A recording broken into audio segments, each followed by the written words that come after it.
Hi, I'm Kat, and this is our daily tarot. The opening card that we have for today is the Ten of Wands.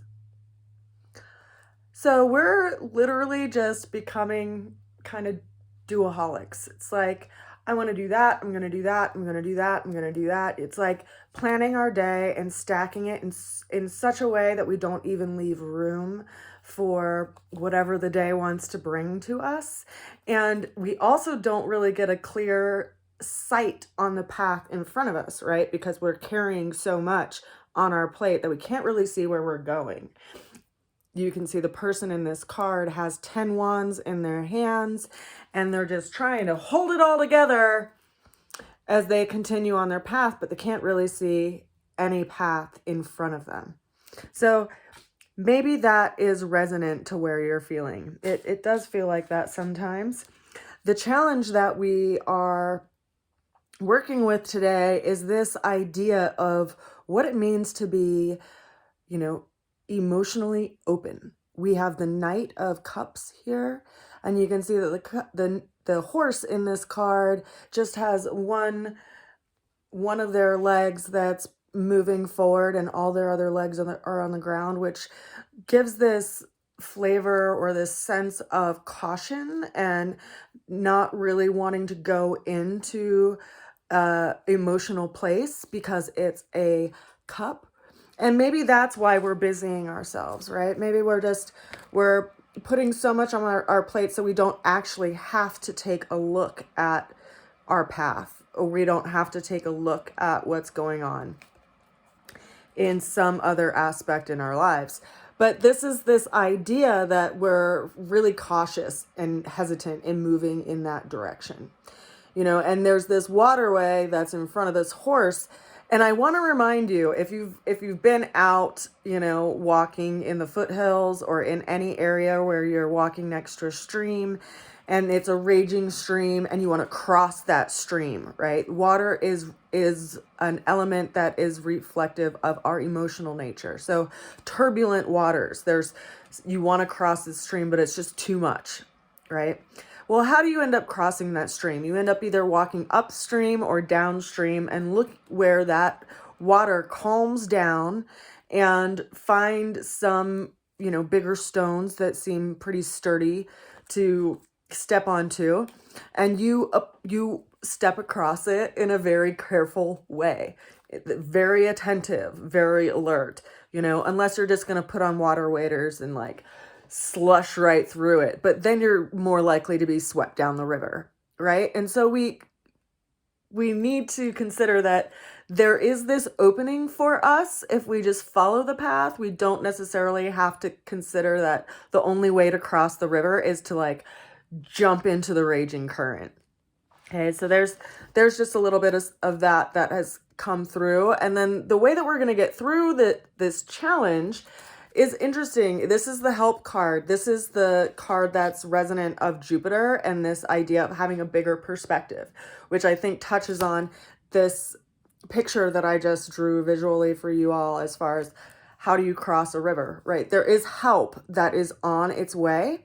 And right now we have Jupiter that just moved into Pisces, which is bringing this sense of help to an area in our lives, in the area that Pisces sits in our chart. And it is likely bringing it in a relational way, or in some aspect that lends an expansive quality that gives a bigger picture than what we may feel, when we're just staring at it right in front of us. Something is going to come through that opens it up. And so this is a card of help and hope, and it reminds us to use opposing forces in a way to create something new, much like fire and water, which, water can put out fire, or fire can make steam, which can create distillation and medicine and all kinds of things. So we can use these opposing forces, much like the character is doing in this card, in a way that opens things up and brings in something new. The ultimate outcome for today is the same card that we had yesterday. It is the High Priestess. this is a card that is asking us to go into a very different place than where we maybe are taking ourselves regularly. Like we may be just busying ourselves so that we don't have to really look inward. But this card is reminding us to look inward and to go to like more of your intuitive space and see when it really is useful to engage and when it's maybe not useful to engage. It's this balance. And we see that balance in this card with this black and white, these two pillars that are on either side of this person. And they're wearing a crown that has the waxing and waning moons, which is showing this idea of, you know, a cyclical nature and the nature of time and waiting for when it's the appropriate time to do something. And also making sure that you take time to go into this inner quiet place instead of just always, you know, busying ourselves so that we don't ever take a look at this.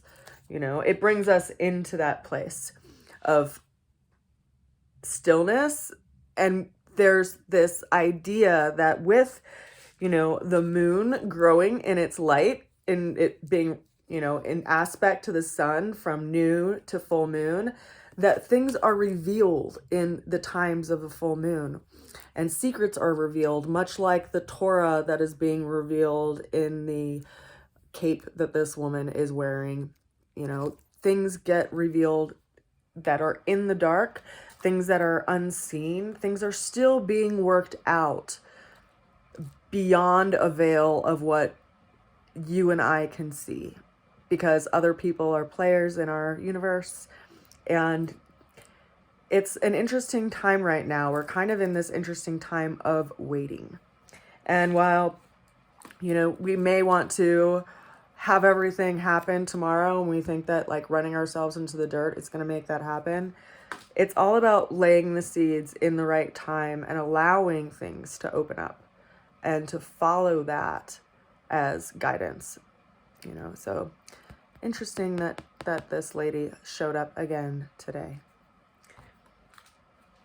I send you all a good wish, and I do encourage you that if you can, put some of the wands down, you know, and create a routine for yourself that allows for some self-care and time with people that you care about, and make sure that you reach out to people that you care about and check in on them, because this is an intense time for a lot of people as people are kind of being pulled inward again and are facing a lot of fear. Part of our existence is to remind each other that we're not alone, and we're definitely not alone in all of this. So remember to shine your light, and I will see you again soon. Bye for now.